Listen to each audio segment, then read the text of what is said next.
Olá, meninas e meninos do primeiro ano, tudo bom com vocês? Cá estou eu novamente aqui no meu ateliê, compartilhando esse espaço da minha casa com vocês que estão aí, a fim de trocar mais um conteúdo sobre o livro de artes do Bernoulli. Então, bora lá? Para começar, então, gostaria que vocês pegassem nos vossos livros, na página 35, e ainda a gente vai dar continuidade ao tema que a gente estava já traçando, que é a questão das transformações do mundo no universo da arte.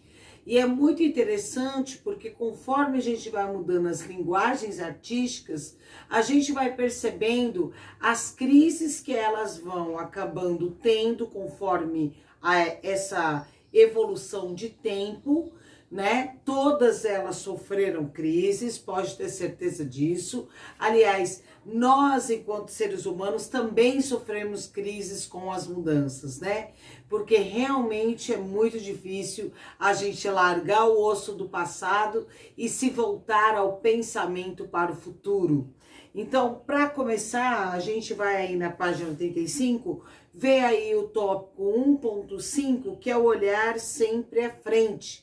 E aí a gente vai ver uma obra escultura do Boccioni, Umberto Boccioni, que vai trazer justamente uma nova forma de material que é usada a partir então da Revolução Industrial, né? Causada por essa revolução, os materiais eles se modificam também.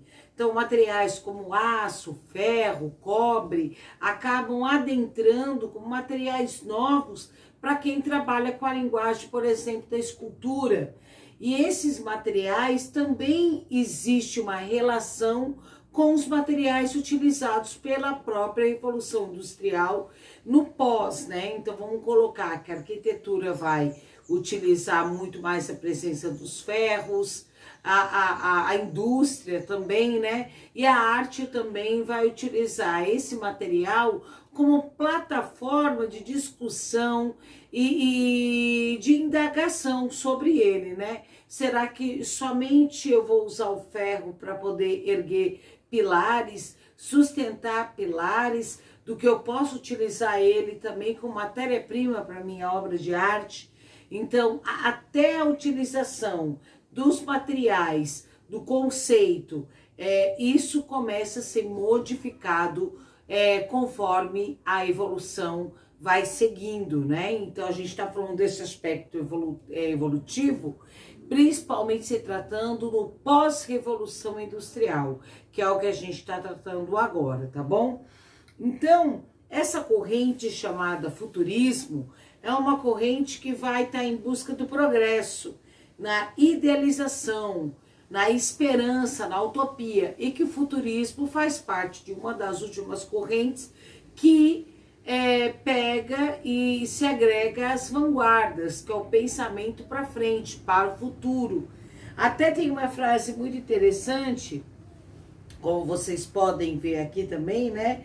Aquela obra do, antes de eu falar da frase, Luigi Russolo, que está aqui também na página 35, dá uma olhada aqui nessa imagem, por favor. Dinamismo de um carro. Ele traz através, né, de uma arte abstrata, futurista, como se fosse essa dinâmica do carro, né? Que já não, você vê que já não tem mais aquela forma construída do carro.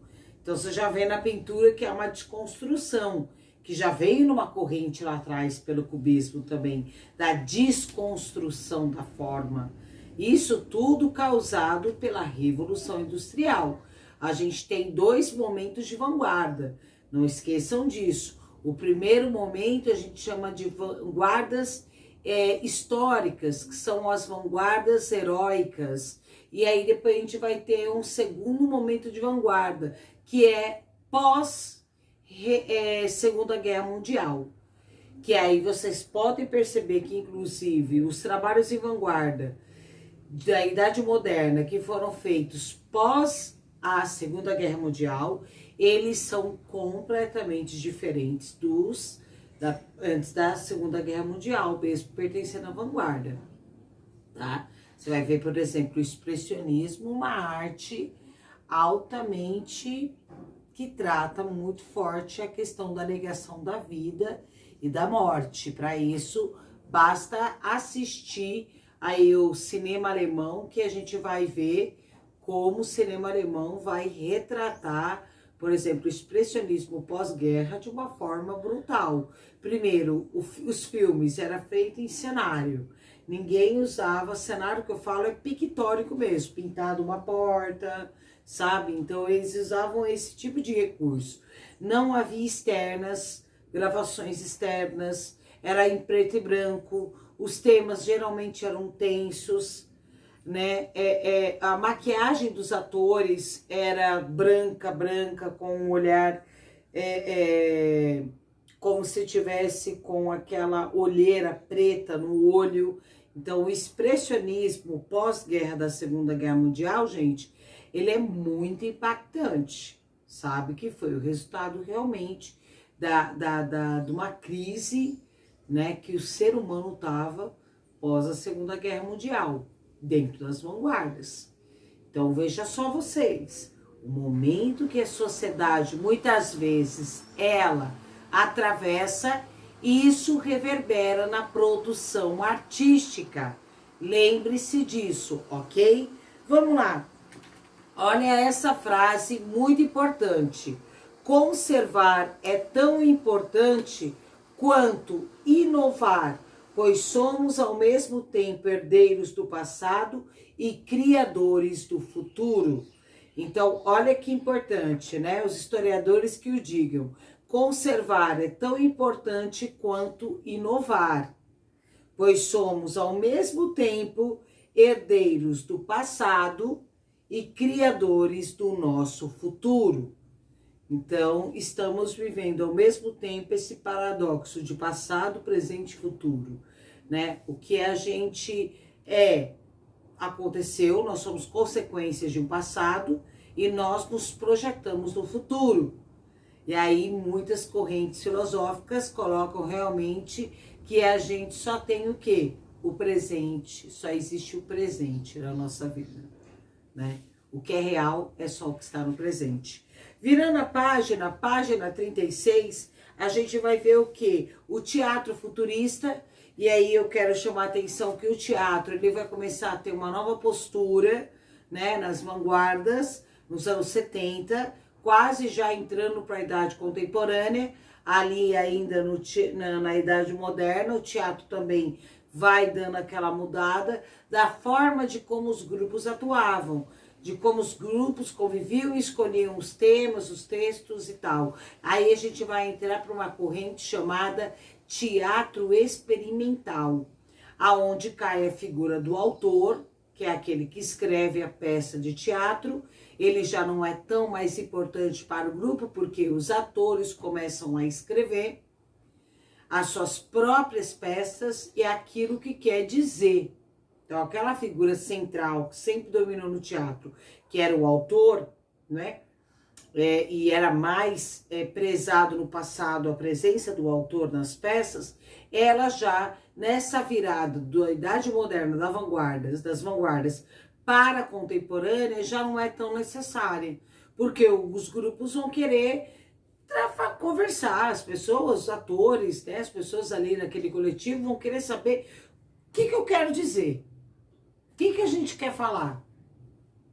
Às vezes a gente não tem num texto aquilo que a gente quer dizer, ou até o texto tem um argumento interessante, mas agora eu quero escrever, eu quero atuar aquilo que eu escrevi. E aí vai iniciar um processo de teatro experimental e teatro de grupo, que é que é esse teatro futurista, que é um novo tipo, uma nova forma de teatro. Não precisa ter tantos cenários atrás, não precisa ter tantos figurinos atrás. O trabalho do ator, ele acaba sendo mais evidenciado. Que trabalho do ator seria esse? A questão física do corpo, a questão vocal, a atuação.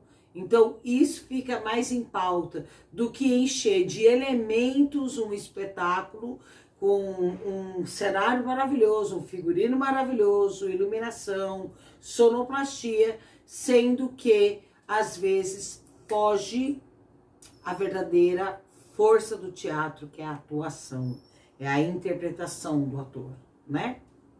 Naquele papel. Então, um grupo que vai traduzir muito bem isso é o grupo Teatro de Soleil, Teatro do Sol, conduzido pela Ariane, que é um grupo de teatro que vive na França, em Paris. É um dos grupos de maior referência do mundo, porque uma das características do Teatro de Soleil é que eles começam a fazer com que o público interaja com a obra, participe da obra, entre em cena. Isso a gente vê exemplo, por exemplo, de um espetáculo que eles têm, que até vieram para o Brasil com esse trabalho, né? Que antes da apresentação teatral, que já é um formato diferente, porque as pessoas sentem uma espécie de desfile, que é assim chamado, né? A plateia fica de um lado e do outro e a peça acontece no meio. Eles servem um jantar para as pessoas, para o público. Olha que legal, os atores é que preparam esse jantar, é feita uma cozinha numa espécie de camarim, onde que o público é recebido pelos atores e é servido um jantar para eles, né?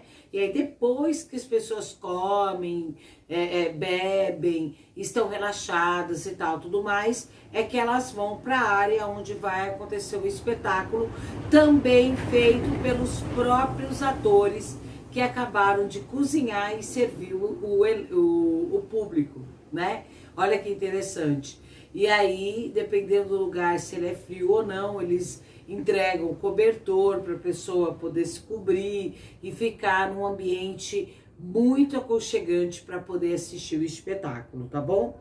E no mundo da fotografia também acontece a mesma coisa. Mesmo a fotografia causando uma crise dos impressionistas, hoje a fotografia também está em crise? Ou vocês acham que não?